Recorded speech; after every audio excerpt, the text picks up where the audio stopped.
یہ محمد کون ہے؟ میں نے جنت میں درخت کے پتوں پتوں پر اللہ کے نام کے ساتھ اس نام کو لکھا ہوا دیکھا تھا، میں نے حوروں کی پیشانی پر اللہ کے نام کے ساتھ محمد کا نام لکھا ہوا دیکھا تھا، میں نے غلمان کے سینوں پر اللہ کے نام کے ساتھ محمد کا نام لکھا ہوا دیکھا تھا۔ اے جبرائیل ذرا بتاؤ تو یہ محمد کون ہے؟ حضرت جبریل علیہ السلام کہتے ہیں اے آدم علیہ السلام یہ آپ کی اولاد میں سب سے آخری نبی ہوں گے، اے آدم علیہ السلام یہ خاتم النبیین ہوں گے۔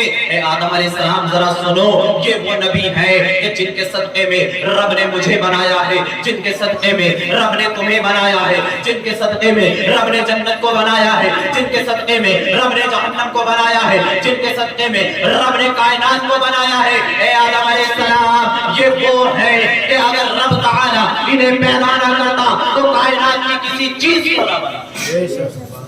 اللہ اکبر، یہ ہیں ہمارے آقا صلی اللہ علیہ وسلم۔ اور آگے بڑھتے ہیں، میں آپ کو بتاتا ہوں میرے نبی کی کیا شان ہے۔ ارے میرے نبی اگر آگ کو کہہ دے ٹھنڈی ہو جا تو وہ آگ بھی گلے گلزار ہو جایا کرتی ہے۔ ایک صحابی رسول ہیں جن کا نام ہے حضرت عمار ابن یاسر۔ حضرت عمار ایک کافر کے غلام تھے، ایک یہودی کے غلام تھے۔ میرے مصطفیٰ کریم صلی اللہ علیہ وسلم نے مکہ میں اعلان کر دیا ہے لوگوں سنو، میں اللہ کا آخری رسول ہوں، میں اللہ کا آخری نبی ہوں، میں تمہیں اسلام کی دعوت دیتا ہوں، آؤ اور اسلام کو قبول کر لو۔ جب حضرت عمار ابن یاسر نے سنا تو چپکے سے آئے اور آنے کے بعد میرے مصطفیٰ کے دست مبارک پر بیعت کی اور اسلام کو قبول کر لیا۔ اللہ اکبر، لیکن ابھی اپنے اسلام کو چھپایا۔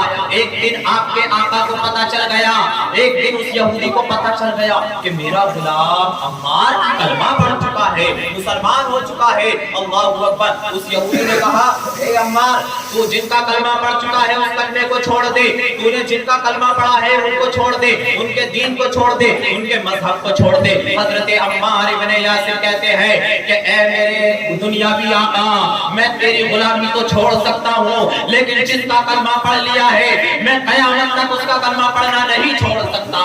حضرت عمار ابن یاسر ہیں وہ یہودی حضرت عمار ابن یاسر پر طرح طرح کے ظلم کرتا ہے، طرح طرح کی اذیت دیتا ہے، طرح طرح کی تکلیفیں دیتا ہے۔ عمار ابن یاسر کو تپتی ہوئی دھوپ پر لٹاتا ہے اور اوپر سے بھاری وزنی پتھر رکھ دیتا ہے۔ اللہ اکبر، حضرت عمار ابن یاسر ایسی پریشانی میں بھی میرے مصطفیٰ کا کلمہ پڑھ رہے ہیں، ایسی پریشانی میں بھی میرے مصطفیٰ کا نام لے رہے ہیں۔ اللہ اکبر، حد تو یہاں تک ہے ایک دن وہ یہودی کیا کرتا ہے، آگ کے شعلے دہکاتا ہے۔ آگ کے شعلے دہکانے کے بعد حضرت عمار ابن یاسر کو ان دہکتے ہوئے شعلوں پر لٹا دیتا ہے اور لٹانے کے بعد اوپر سینے پر پیر رکھتا ہے اور وزنی پتھر رکھ دیتا ہے۔ حضرت عمار ابن یاسر کی کمر سے چربی پگھل کر بہنے لگتی ہے۔ ذرا غور کیجئے پیارے، اسلام ہم تک ایسے نہیں پہنچا ہے۔ صحابہ اکرام نے بڑی بڑی مشقتیں اٹھائی ہیں، بڑی بڑی پریشانیاں اٹھائی ہیں۔ حضرت عمار ابن یاسر آگ کے انگاروں پر لیٹے ہوئے ہیں، آپ کی کمر سے چربی پگھل رہی ہے، خون نکل رہا ہے، وہ خون شعلوں کو ٹھنڈا کر رہا ہے، لیکن حضرت عمار ابن یاسر ہے آپ کی آنکھوں میں آنسو تک نہیں ہے بلکہ کلمہ طیبہ پڑھ رہے ہیں۔ میرے مصطفیٰ کا گزر حضرت عمار ابن یاسر کے پاس سے ہوتا ہے۔ جیسے ہی حضرت عمار ابن یاسر میرے مصطفیٰ کو دیکھتے ہیں، میرے مصطفیٰ نے ارشاد فرمایا اے عمار کیسے حال ہے؟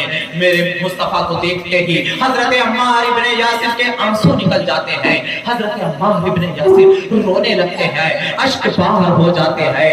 میں آپ کو بتاتا ہوں حضرت عمار ابن یاسر جب تک مصطفیٰ نہیں ملے تھے، جب تک مصطفیٰ نے حال نہیں پوچھا تھا تو آنکھ میں آنسو تک نہیں تھے، لیکن جیسے ہی میرے مصطفیٰ نے خبر لی میں حضرت عمار ابن یاسر زاروں قطار رونے لگتے ہیں اور عرض کرتے ہیں یا رسول اللہ جیسا بھی حال ہے آپ کے سامنے ہے۔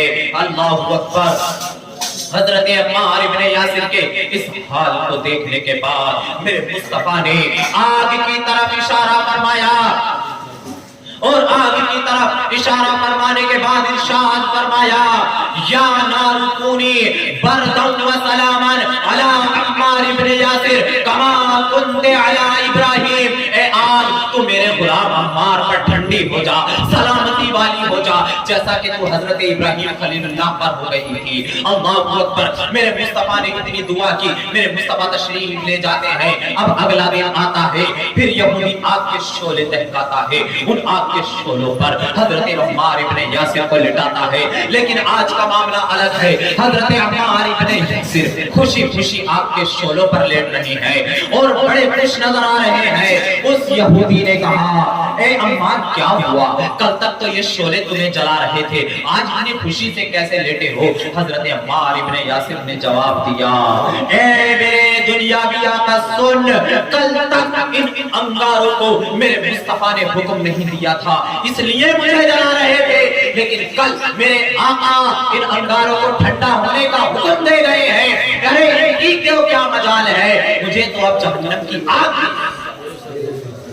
یہ شان ہے میرے مصطفیٰ کی۔ اور آگے چلیے، یہی حضرت عمار ابن یاسر ہے، جب ہجرت کر کے مدینہ گئے، اللہ اکبر، تو ایک دن آپ کی والدہ روٹیاں بنا رہی تھی، تنور میں روٹیاں، تنور میں، اور اکثر بچوں کی عادت ہوتی ہے، اکثر لوگوں کی عادت ہوتی ہے، جب ماں روٹی بناتی ہے نا چولہے کے پاس، تو لوگ بھی وہیں بیٹھ جاتے ہیں، بیٹا وہیں بیٹھ جاتا اور وہیں پر ماں کے پاس بیٹھ کر کھانے لگتا ہے۔ حضرت عمار ابن یاسر کی والدہ اللہ اکبر تنور میں روٹیاں بنا رہی ہے، تنور کے اندر دہکتے ہوئے شعلے ہیں، دہکتے ہوئے انگارے ہیں۔ حضرت عمار ابن یاسر انگاروں کو نکالتے ہیں اپنے ہاتھ سے اور ان انگاروں سے کھیلنے لگتے ہیں۔ لوگ دیکھ کر حیران ہیں، لوگ کہتے ہیں عمار کیا کر رہے ہو؟ جل جاؤ گے، ہاتھ جل جائے گا، اللہ اکبر، جھلس جاؤ گے۔ حضرت عمار ابن یاسر کی آنکھوں میں آنسو آتے ہیں اور لوگوں سے کہتے ہیں، اے مدینے والوں سنو، یہ وہ آگ ہے کہ کل تک بہت جلایا تھا مجھے،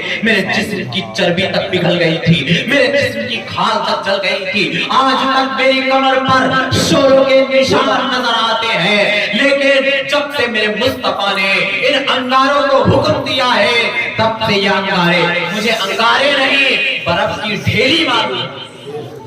یہ شان ہے میرے مصطفیٰ کی، یہ مقام ہے میرے مصطفیٰ